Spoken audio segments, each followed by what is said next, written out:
To the channel Acharya Ji Online. Please subscribe the channel and press the bell icon. Suprabhatam भैया बहन। पिछले video में, पिछले कालांश में हम लोग कबीर दास जी के साखियाँ के बारे में पढ़े थे।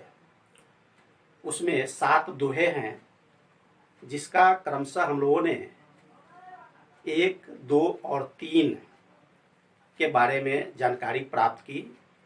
शेष के बारे में चौथे, 5वें, 6ठे, 7वें दोहे के बारे में इस वीडियो में, इस कालांश में हम लोग जानकारी प्राप्त करेंगे। चौथा दोहा है,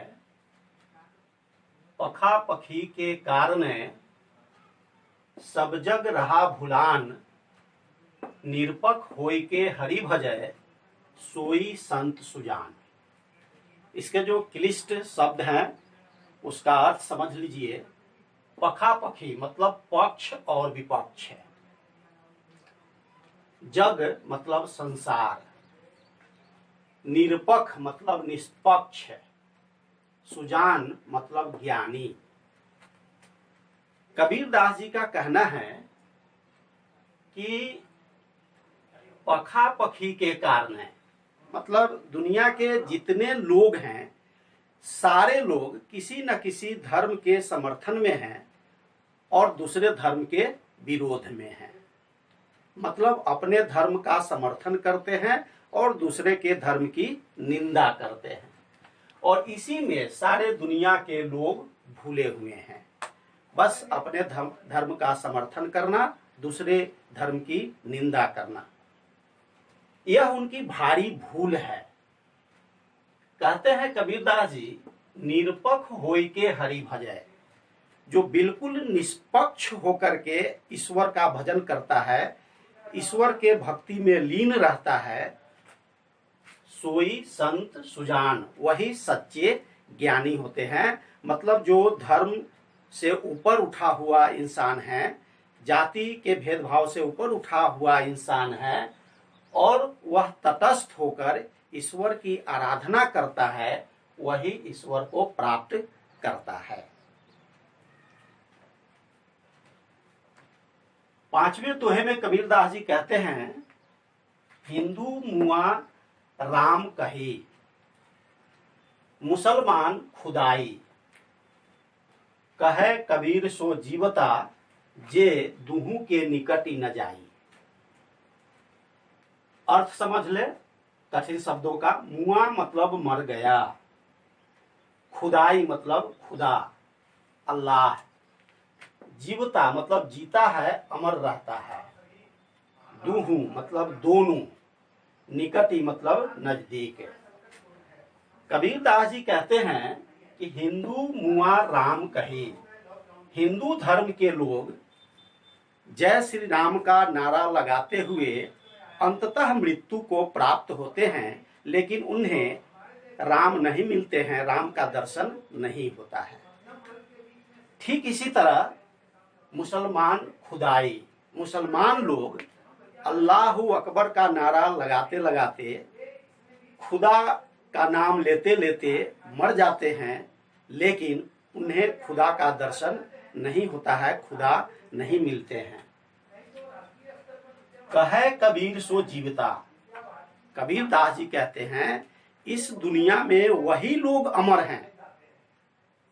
जीवता मतलब जीता है या अमर रहता है।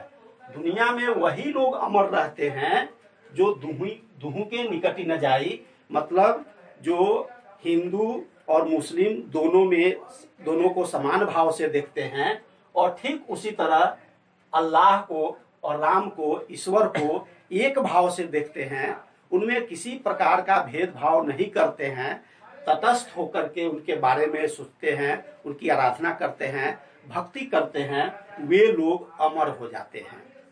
अमरता का मतलब होता है कि जिसके जाने के बाद भी दुनिया उनका गुणगान करती है, उनकी प्रशंसा करती है, वैसे लोगों को अमर कहा जाता है। बाकी जो भेदभाव में रहते हैं, ईश्वर को प्राप्त नहीं करते हैं, और वे अमर नहीं होते हैं, वे मरणशील होते हैं।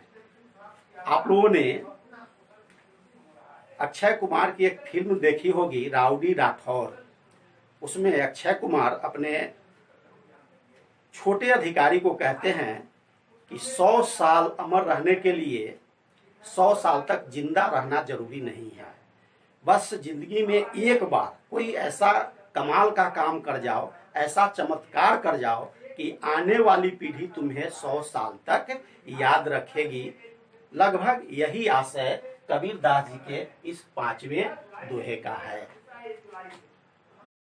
भैया बहन, यहाँ आप कबीरदास जी के साखियां के 6ठे दोहे पर ध्यान देंगे।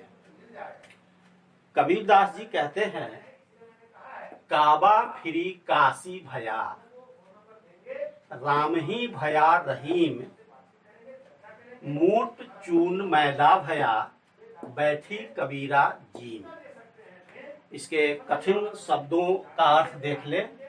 काबा मतलब मक्का मदीना, जो मुसलमानों का तीर्थ स्थल है, पवित्र स्थल है।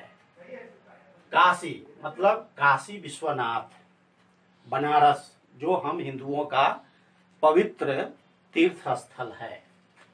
भया मतलब हुआ। मोट चून मतलब मोटा आटा। जिम का अर्थ होता है बैठकर भोजन करना। कबीरदास जी समन्वयवादी कवि थे और हिंदू मुस्लिम एकता के प्रबल समर्थक थे।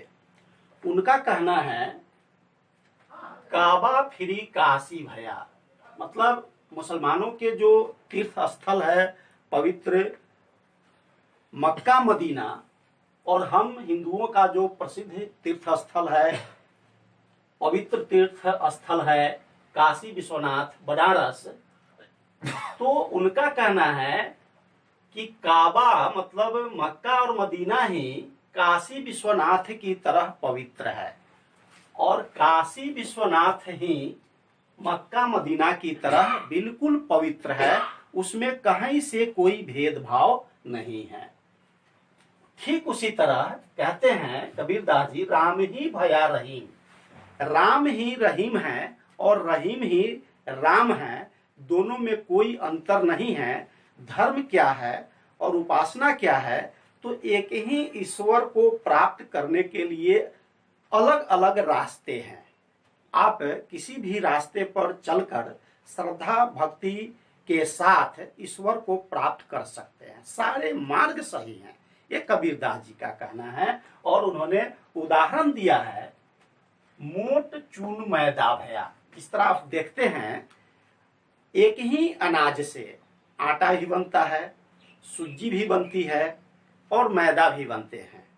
तीनों एक ही अनाज से बनते हैं, तीनों में पोषक तत्व है, तीनों के सुस्वादु व्यंजन बनते हैं, स्वादिष्ट व्यंजन बनते हैं, और लोग आराम से उसको ग्रहण करते हैं क्योंकि वे सेहतमंद है, सेहत के लिए आवश्यक है।